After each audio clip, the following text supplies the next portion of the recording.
I know that's not true because she has no idea what you're talking about. Hi, I'm Hannah Kaufman here with Cotter Teen Press, and I'm here with John Munson. Chan Poling. And Steve Roehm. And Coco Costello. Thank you for coming. You're welcome. Thank you for having me. Okay, can each of you tell us about a concert you attended that had a powerful influence on you, and how did this inspire you? The first concert I went to was The Police, and it was at the Metrodome, and they were my favorite band. It was my very first concert, and probably one of the best concerts I've ever seen. And I was just taken aback by how cool it was, and it was kind of scary, because I had never gone to such a big place without an adult. So it was me and my buddy, and it was very exciting to kind of be concert goers in the big city. My exciting favorite concert when I was younger was I saw Miles Davis. It was one of the classic jazz heroes of mine, anyway. A lot of people. History will prove him one of the greatest jazz I think history already heroes. has. I think so. And so I saw him at the Guthrie Theater in Minneapolis. That was really cool.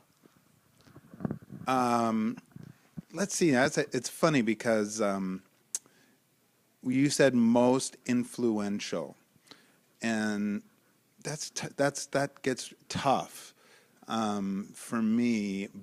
But I think that I would say that it was an important concert for me to see was seeing Gunther Schuller and his ragtime orchestra, which my parents took me to at Orchestra Hall, and it was after this movie called The Sting came out, which featured a bunch of ragtime music in it, and it was really, I think something happened in my head when I saw that movie with all that music, and then I went to the theater and saw a live group play that music, and it some kind of a connection was drawn for me. Opened your mind. Yeah. All right, thank you. Those are some great answers. Can you tell us a little bit about your experience with music in middle school and high school, or even out of school? Let's see. In middle school and high school, well, I made the decision that I was going to be a musician really early. And unfortunately, I used it as an excuse to not really do school much.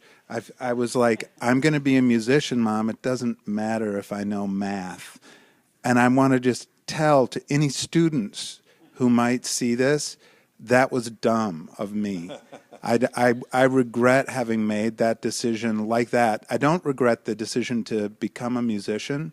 That was a good decision. But the choice of saying it's all music and nothing else matters, that wasn't so smart. But I loved music from a super early age. I was very focused on it.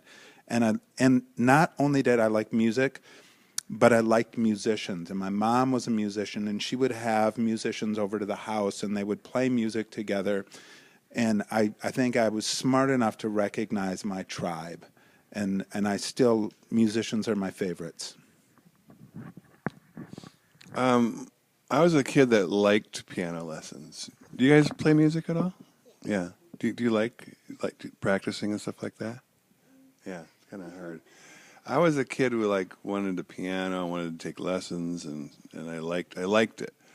Then what happened? Well, then I became jaded. And you had to look that word up. I studied all throughout high school. I took music theory, went to night school afterwards at McPhail, and then I went on to college to study music at Los Angeles. And so I was like John, knew what I wanted to do. I think my first concert was 15 years old. Performing, right? Performing for money. Yeah, and I never stopped.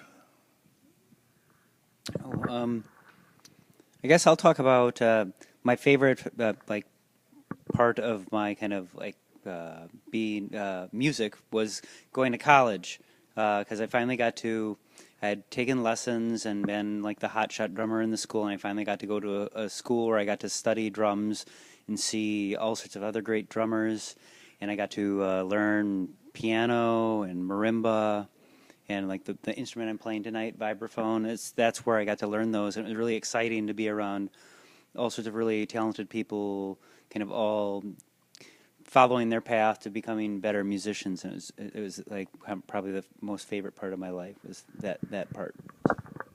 Yeah, thank you.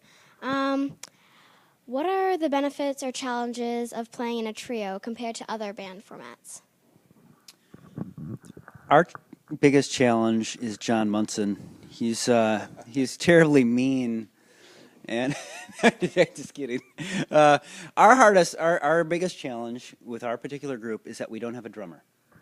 So that is the challenge because you get used to playing with drummers, and drummers tend to kind of create a scaffolding that, a grid that you can play on, and we don't have a drummer, so we have to try to reimagine that with the songs that we play. So there's an imaginary drummer there, and it gets kind of tricky. It's so that would be, I think, our biggest challenge.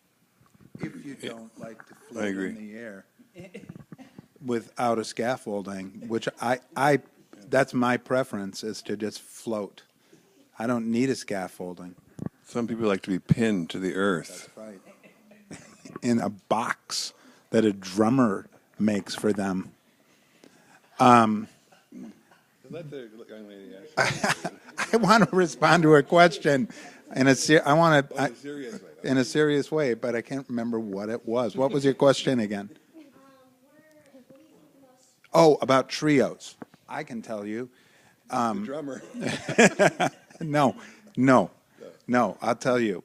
There's a part of being a musician, and it's not the most important part, but it's definitely part of what makes it possible to continue being a musician, and that's how you divide up the money at the end of the night.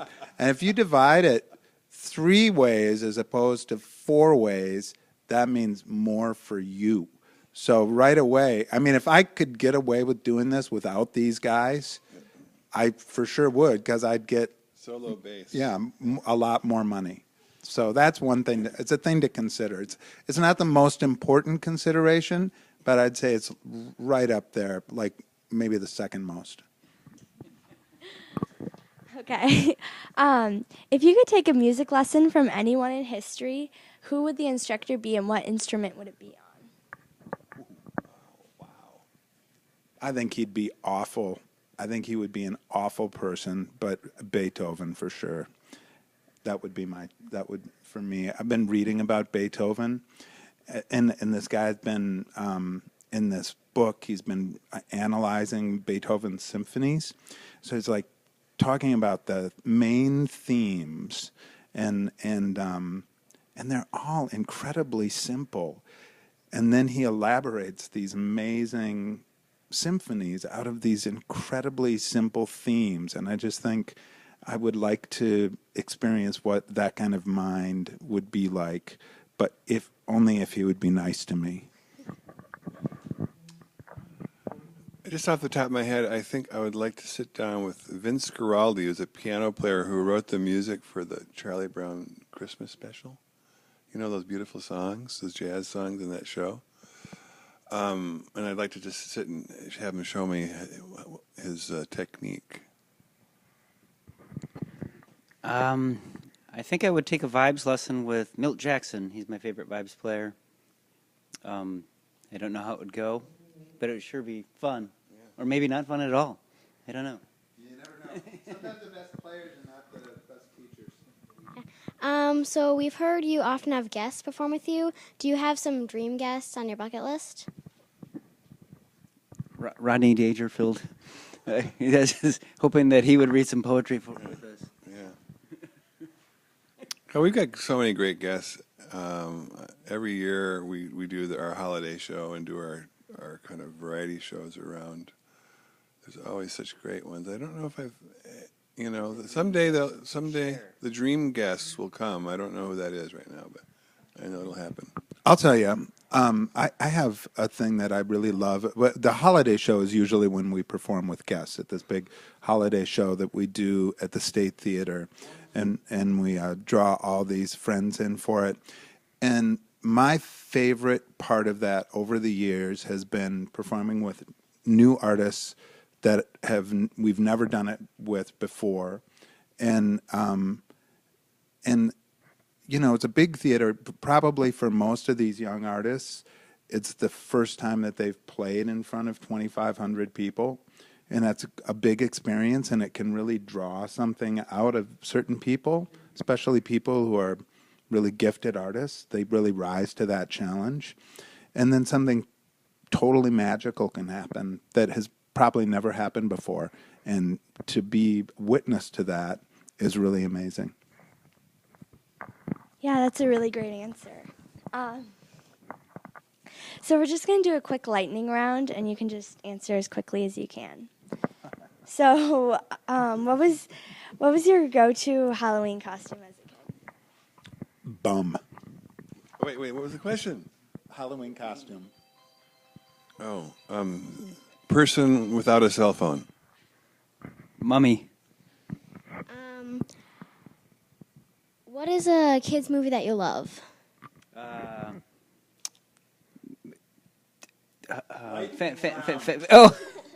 Fantastic Mr. Fox. Beauty and the Beast. The Red Balloon. Other than your own work, what's a favorite Christmas album?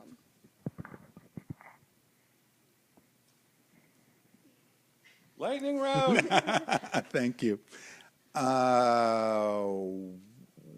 Slowest lightning. All I can see is that Bing Crosby record from last night. That's your favorite. Bing Crosby. I like the Charlie Brown one.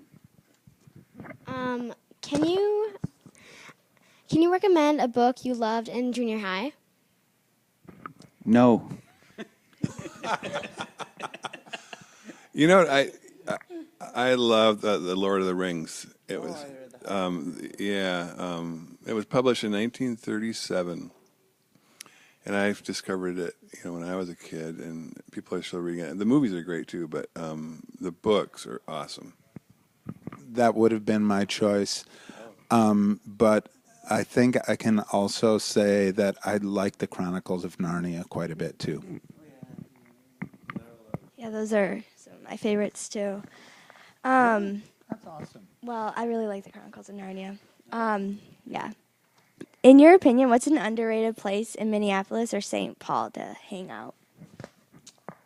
You can't tell that's a special secret. We don't want you kids showing up at our special places. But I guess if I had to divulge, a nice place when you're a little bit older might be the Sample Room, which is right down on the river in northeast Minneapolis, and it's a pretty groovy little brown bar hang. I'm not going to recommend a bar for the kids, but When they get a little older. when they get older.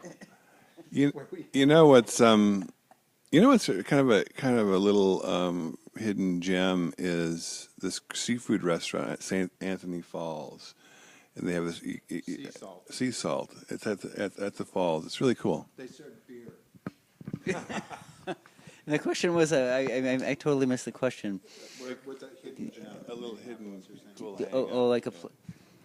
Well, I mean, if you've never been to Minneapolis, it's always fun to go to Lake of the Isles. It's a pretty fun place to walk around, just because it's it's just fun to people watch. And I remember that one of the first times I got to go there, or when I was I was with a girlfriend, and we were there at night, and we were over the flight path.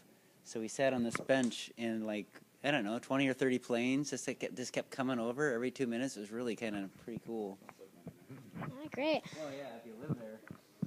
Okay. Are there any last words you want to say before we end? I know what I want to say, but I'm not going to say it. Please, don't say it. So, thanks for having us. Yeah, thanks for having us. Good luck with your career in broadcasting. Yes. Or music. All right, thank you so much for your time.